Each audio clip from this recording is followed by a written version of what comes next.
ಬೆಂಗಳೂರು ಗ್ರಾಮಾಂತರ ಜಿಲ್ಲೆ ನೆಲಮಂಗಲ ತಾಲೂಕಿನ ಎಡೆಹಳ್ಳಿ ಬಳಿಯ ರಾಷ್ಟ್ರೀಯ ಹೆದ್ದಾರಿ 4ರಲ್ಲಿ ಟಿಪ್ಪರ್ ಡಿಕ್ಕಿಯಾಗಿ ಬೈಕ್ ಹಿಂಬದಿ ಕುಳಿತಿದ್ದ ಗರ್ಭಿಣಿ ಮೃತಪಟ್ಟಿದ್ದಾರೆ. ಹೊಟ್ಟೆಯಲ್ಲಿದ್ದ 8 ತಿಂಗಳ ಮಗು ಹೊರಗಡೆ ಬಂದು ವಿಲವಿಲ ಒದ್ದಾಡಿ ಸಾವನ್ನಪ್ಪಿದೆ. ಎಡೆಹಳ್ಳಿಯ 30 ವರ್ಷದ ಸಿಂಚನ ಮೃತ ದೈವಿ. ಸಿಂಚನ ಪತಿ ಮಂಜುನಾಥ್ ಪವಾಡ ಸದೃಶ ರೀತಿಯಲ್ಲಿ ಪಾರಾಗಿದ್ದಾರೆ. ಅಪಘಾತದ ಬಳಿಕ ಸ್ಥಳದಲ್ಲಿ ಟಿಪ್ಪರ್ ನಿಲ್ಲಿಸಿ ಚಾಲಕ ಪರಾರಿಯಾಗಿದ್ದಾನೆ.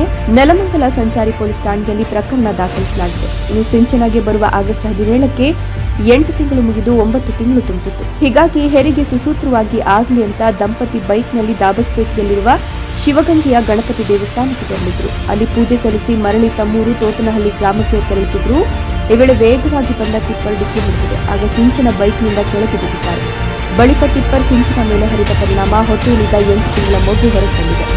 ನಡು ರಸ್ತೆಯಲ್ಲೇ ಮಗು ವಿಲವಿಲ ಒದ್ದಾಡಿ ಮೃತಪಟ್ಟಿದೆ. ಮನಕಲಿಸುವ ಘಟನೆ ಕಂಡು ಸ್ಥಳೀಯರು ಕೂಡ ಕಣ್ಣೀರು ಹಾಕಿದ್ದಾರೆ. ಮೃತದೇಹದ ಬಗ್ಗೆ ಪತಿ ಮಂಜುನಾಥ್ ಹಾಗೂ ಅತ್ತಿಯ ಆಕ್ರಂದನ ಮುಗಿದಿದೆ.